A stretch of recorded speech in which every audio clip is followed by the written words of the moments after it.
It is another Monday here in Berea after a loss. Mary Kay and Hugh Jackson is making a quarterback decision between DeShone Kizer and Kevin Hogan. He says it will come by Wednesday as to who will start in Houston on Sunday, and it sounds very much like Kevin Hogan has a real shot to be the starter in Houston. Yeah, you know what? I actually think it will be Kevin Hogan. I mean, he said he's going to take some time, he's going to go back, and he's going to watch the film. But I think what he'll come up with is that Kevin Hogan right now can run the offense more efficiently than DeShone Kizer, which is good for the receivers. He needs to elevate those guys. It's good for the defense, which kind of played lights out yesterday, and just gives the team a spark right now. And the other thing that Hugh made clear is that this doesn't mean that he doesn't believe in DeShone Kizer anymore, and it doesn't mean that he doesn't think highly of Kizer as a quarterback for the future, but maybe it is time, as you've been saying, as other people have been saying, maybe it's time for Kizer to take a step back. Yeah, you know, I think even when you just look at some of the numbers, the 49.5 rating, which is way down there at the bottom in the NFL, and then you look at the completion percentage, just slightly over 50.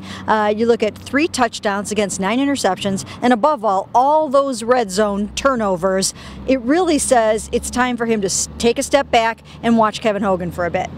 Now, Hugh Jackson said something else interesting today. He was asked if, DeShone Kizer's confidence would be shaken a little bit, and he said, you know what, my confidence is shaken a little bit. You can't blame him. He's 0-5 for the second straight season. He's won 1 game as head coach of the Cleveland Browns, and he's having some decisions from Sunday questioned.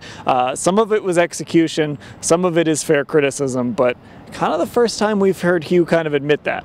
You know, I think he's trying to take a little pressure off his quarterback in saying that. I think he's trying to say, this is a 21-year-old kid. Heck, of course his confidence is going to be rattled. All of our confidence is a little bit rattled right now. So I think that was more so his way of saying that. But you know what? We watched last year the losing really have a tremendous, profound impact on Hugh Jackson, who takes it very, very hard, and I think that's happening again this year. Now, had the Browns won yesterday, one of the things we'd all be talking about is the performance from Myles Garrett.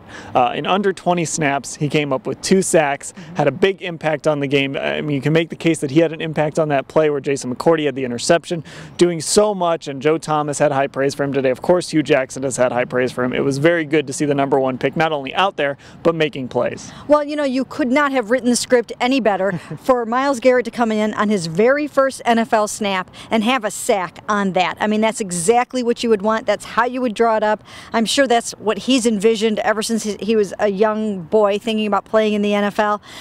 So good for the Browns. It looks like the future is bright there and that they're on the right track with that pick. So that'll do it here for Monday in Berea. We'll have full coverage of everything that happened at cleveland.com/Browns.